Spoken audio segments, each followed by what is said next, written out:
Good evening, my brothers and sisters. I am just so full of joy. The topic of my today message is restoration of identity. This message is coming from Cape Town, the most beautiful place to be, where God visited us on the 24th.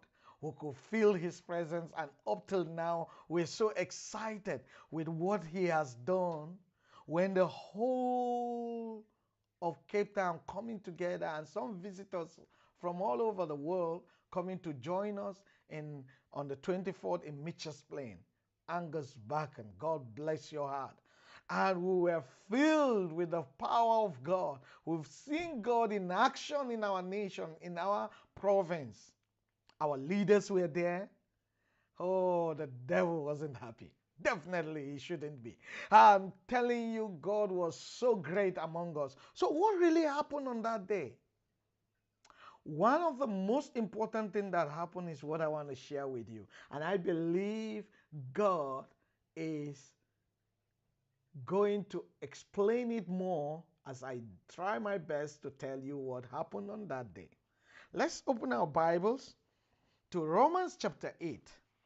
And I would love to read from verse 12 to 17, just 5 verses. If you are maybe at home now, just relaxing after the day's work, take a coffee, whatever the time of the day this message meets you, just relax and receive the word of God. So let's read Romans chapter 8 from verse 12 to 17. Therefore, brothers and sisters, we are debtors not to the flesh, to living according to the flesh. For if you live according to the flesh, you will die.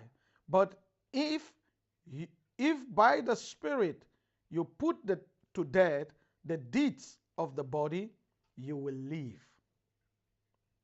For as many as are led by the Spirit of God, these are sons of God.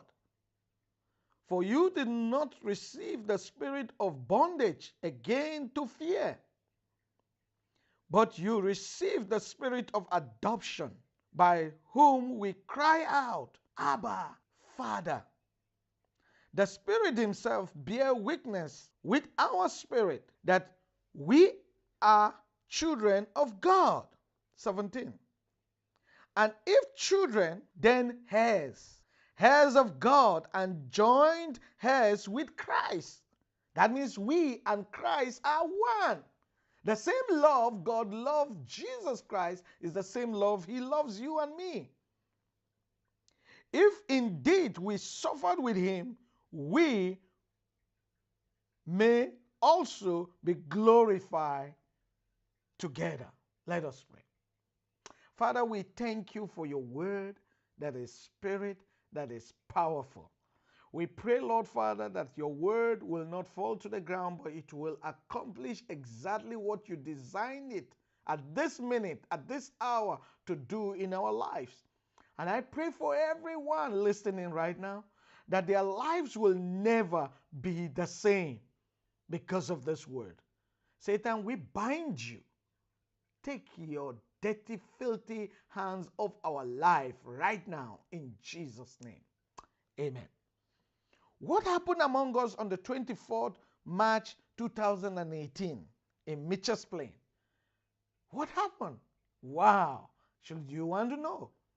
It's the fulfillment of the scriptures. The fulfillment of this scripture. And some of the things that I'm going to mention today is going to help you to understand this fulfillment of the scripture. Number one, that word called colored was eliminated out of our land. There's no more. They are sons of God. They are children of God. They are human beings created in the image of and likeness of God. The other thing that happened is the lack of fathers in Cape Town is solved. Many have received the Heavenly Father as they are fed, both physical and spiritual. That's what happened. Did you notice the gangsters that came? Most of them didn't have parents. Some don't have fathers. And that's why they behave the way they behave. I was once there. But let me tell you something. God restored his children back to himself. Authority.